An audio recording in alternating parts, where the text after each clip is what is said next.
Bienvenue sur le Running Lab podcast où on discute de réhab, coaching et de performance pour la course à pied et le trail. Le but de ce podcast est de vous donner tous les outils pour que vous puissiez performer en course à pied sans vous blesser.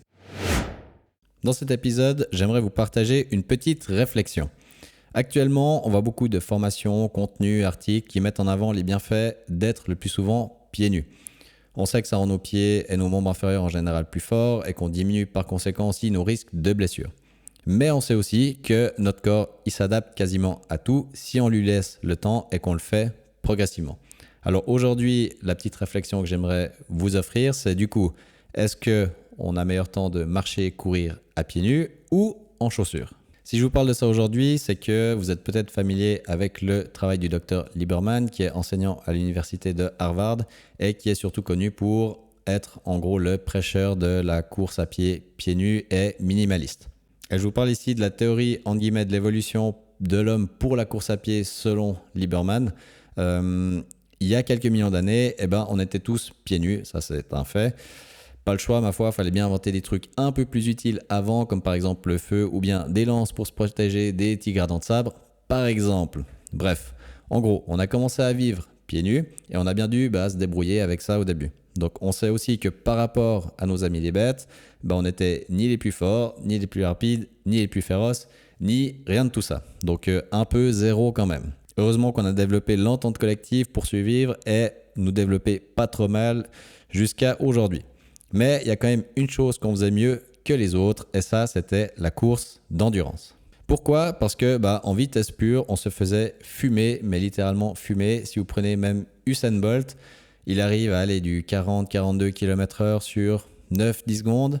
C'est même pas ce qu'il pourrait faire pour échapper, j'en sais rien, à un hippopotame, à un chien, à n'importe quel animal de la savane. Donc même le gars le plus rapide de la planète, il se fait tracé par n'importe quel prédateur et deux, du coup, il n'arriverait pas à les chasser. Donc quel remède on a trouvé à ça ? C'est de courir longtemps jusqu'à fatiguer justement en gros ces animaux pour qu'à la fin, quand ils sont raides de fatigue, on puisse les fumer tranquillement. Ça donne envie de courir des ultra trails ça, hein. Et c'est cette capacité d'endurance qui nous a amené nos adaptations anatomiques caractéristiques et qui font qu'on ressemble à ce à quoi on ressemble aujourd'hui. Et à cette époque-là, on avait évidemment les pieds forts comme jamais parce qu'on les sollicitait tous les jours, toute la journée, pendant des heures. Parce que oui, courir après un animal pendant des heures, ça vous forge un peu les pieds quand même. Donc imaginez un peu la gueule de vos pieds si vous courez 6 heures par jour, ce qui est quand même pas trop mal. Et imaginez du coup la condition physique aussi que vous faites. Plutôt pas mal aussi, hein. Donc tout ça pour dire quoi ? C'est qu'au début, on a toujours vécu pieds nus et qu'on n'avait jamais eu autant les pieds en forme que ça il y a des millions d'années, à mon avis. Ou en tout cas, on n'avait jamais eu des pieds aussi robustes que ça. Maintenant, on s'est ensuite mis des chaussures aux pieds, surtout pour mieux se mouvoir dans notre environnement. Parce que par exemple, les terrains escarpés, les températures extrêmes et toutes ces choses-là, je pense que ça piquait quand même un petit peu les pieds. Et aujourd'hui, on en est arrivé à la chaussure. La chaussure, elle est donc arrivée en réponse à notre environnement. Comme l'être humain s'est surtout adapté de manière générale à son environnement, c'est aussi par rapport à l'environnement qu'il s'est mis des chaussures aux pieds. Déjà parce que c'était plus confortable et puis c'est clair que je pense bien que marcher des heures dans la neige à -20, niveau sensation, c'est pas ouf. Mais depuis, on met des chaussures. Donc la chaussure, elle a évidemment bien évolué au fil des siècles, on a évidemment gagné en confort.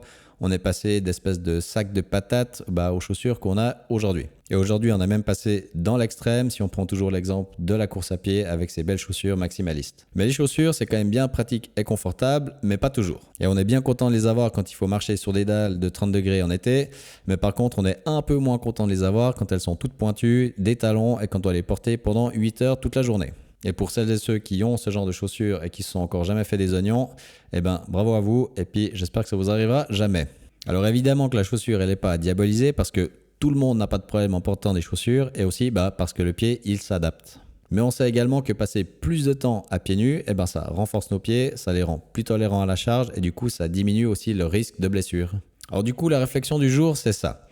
Est-ce qu'il faut passer plus de temps à pieds nus pour fortifier vos pieds et qu'ils soient robustes comme à l'époque ?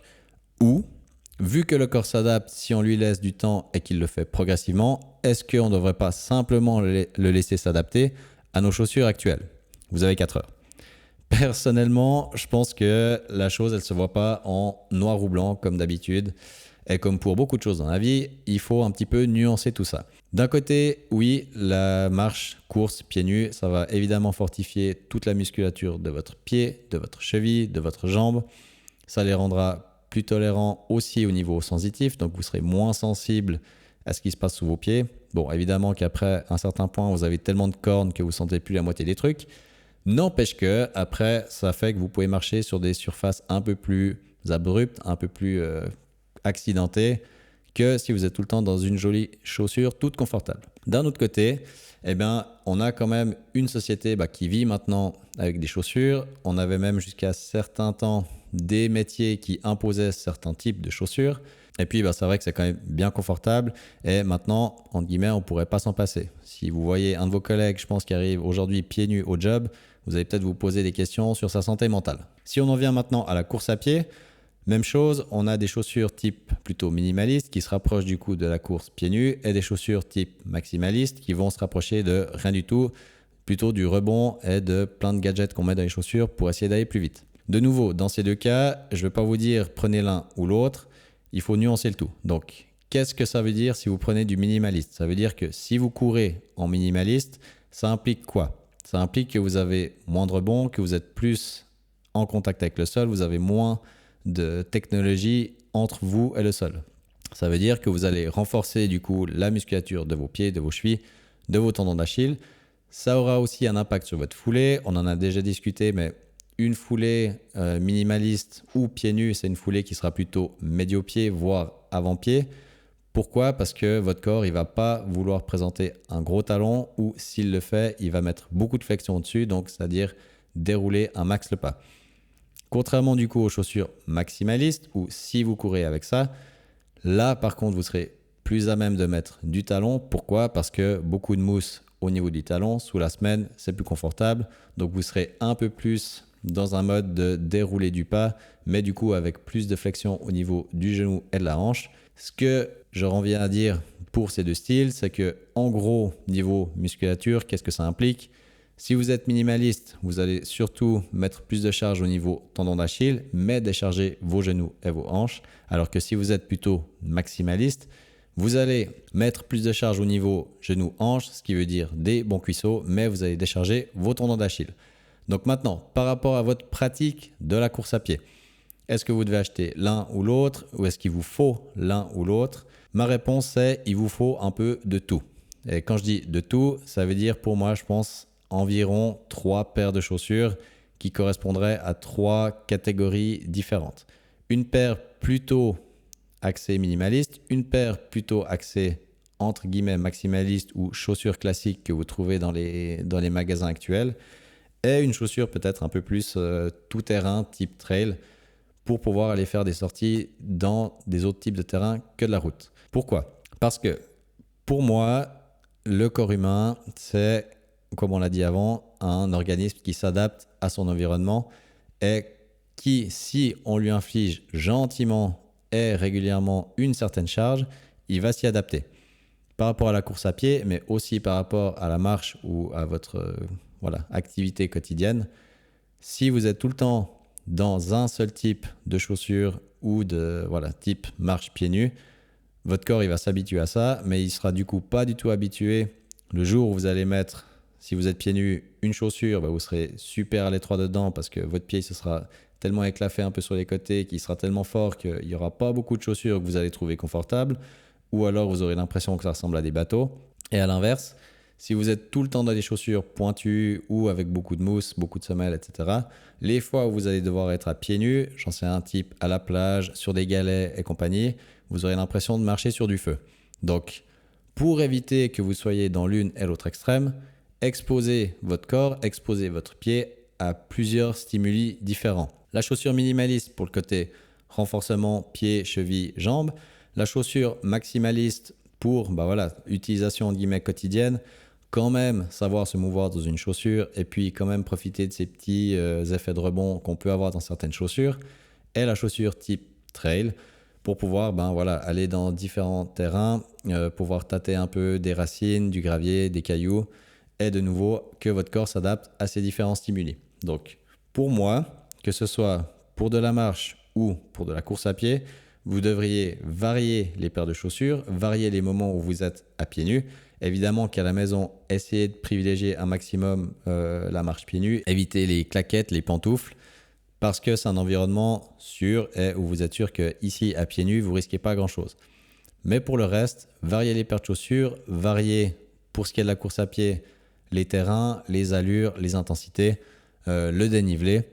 De nouveau, par rapport à ce petit débat plutôt minimaliste versus maximaliste, ou est-ce qu'on devrait plutôt se rapprocher d'un mode de vie comme à l'époque, avec pas grand-chose, donc pieds nus, manger des herbes et puis aller au travail en faisant 42 bornes tous les matins à pied, versus un mode de vie où on serait totalement assisté dans des grosses chaussures, dans nos canapés et toutes les choses qui vont avec. Voyez pas les choses en noir-blanc, voyez-les toujours en nuancé et essayez toujours de comprendre un peu ce qui se passe derrière un certain type de chaussures, de comportement, d'attitude, plutôt que de toujours voir les choses en oui, non. Essayez de comprendre quels sont les intérêts d'avoir des chaussures minimalistes, quels sont les intérêts de courir en maximaliste, pourquoi est-ce que c'est bien d'avoir un petit peu de tout. Et si vous m'écoutez depuis un petit moment déjà, vous savez que je suis un grand partisan quand même du coureur tout-terrain. Donc ça, ce serait pour moi le coureur ultime qui pourrait courir dans n'importe quelle chaussure, sur n'importe quel terrain, à n'importe quelle vitesse, à n'importe quelle allure, sans se blesser et toujours en pouvant performer en course à pied. Et pour ça, il n'y a pas 1000 moyens de le faire, c'est exposer votre corps au maximum de stimuli différents. Donc voilà pour cette petite réflexion. J'aimerais beaucoup entendre votre avis sur la question. Donc n'hésitez pas à me contacter sur les réseaux et puis à partager ça autour de vous. Moi, je vous dis à bientôt pour le prochain épisode. Vous pouvez soutenir ce podcast en vous abonnant, en lui mettant votre meilleure note et en le partageant autour de vous. Ça signifie énormément pour moi et vous aidez des tonnes de coureurs et coureuses à s'éclater dans ce magnifique sport qu'est la course à pied. À bientôt pour un nouveau podcast. Mettez vos baskets et sortez courir.